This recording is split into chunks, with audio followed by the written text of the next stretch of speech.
I think it was probably a thriller, although it could even be a horror, but the impression I got was that it was between the two. Why did you think that?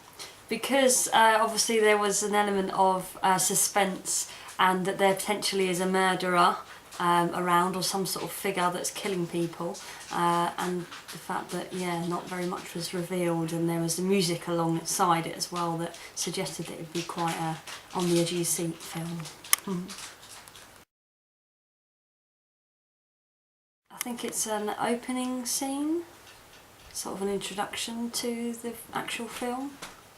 What made you think that? Because of the beginning part, and also the credits at the beginning, and then obviously it ended almost as if it was like a, not cliffhanger, the opposite to cliffhanger, but in the beginning of the film.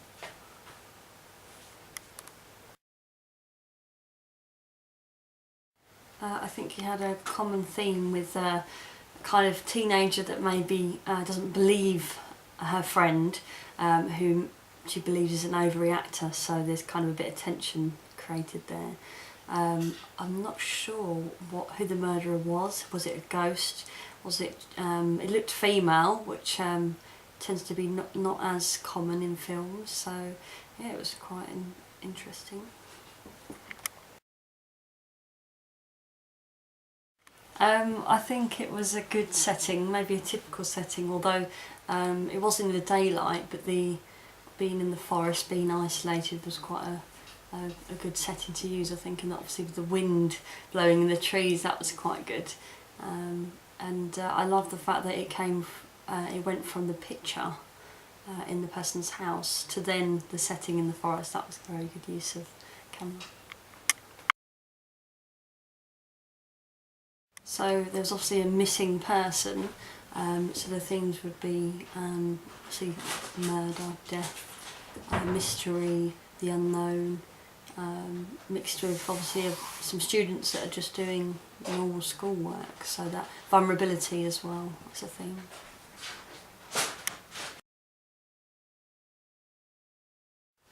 Yes, I like that it kept me on the edge of the seat, and the music was it kind of captured me, especially when the hand came over and you could see it in the reflection of the phone, so it was quite creepy.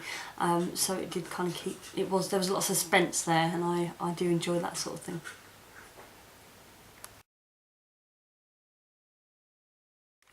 I think the strengths were in the camera work, especially that part where it goes from the home and the picture with the trees, and you then end up in the forest from that picture. And I think the strengths were also the use of how they displayed the murder. Well, obviously the second murder by then, and it was a good setting to use.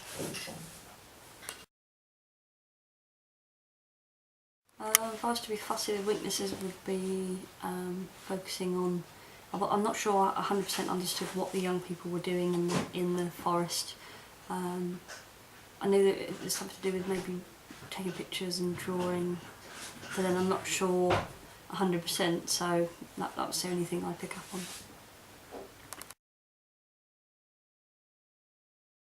Great sound quality actually, wasn't any disturbances, or everything was clear, and I liked the mixture of different sounds I heard as well as the music.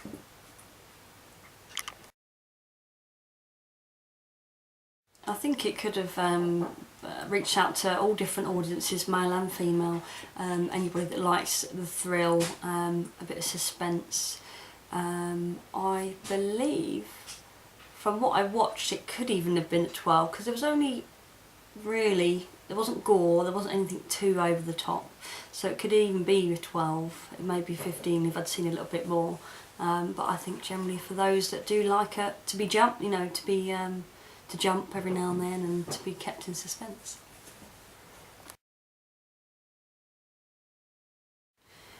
So I believe, well obviously you had the dad reading the newspaper about the missing girl, which maybe was a girl that went to the same school as those females, and then they were doing possibly photography work, some sort of art project or media project, and then obviously Grace finds it could be potentially the missing girl's phone, and then that's where it all gets a bit crazy.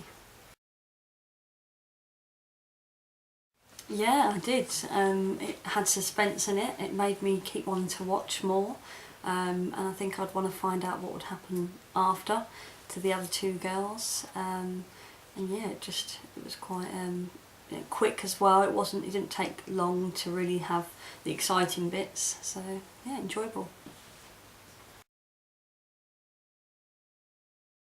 Yeah, I really enjoyed the titles, the words at the bottom, and the effect on it.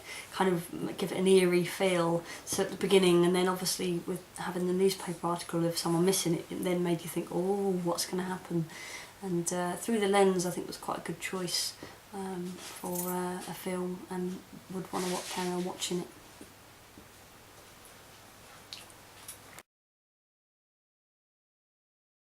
Yeah, I think I'd give the camera work a 10 out of 10, purely because there was a different variety of angles used.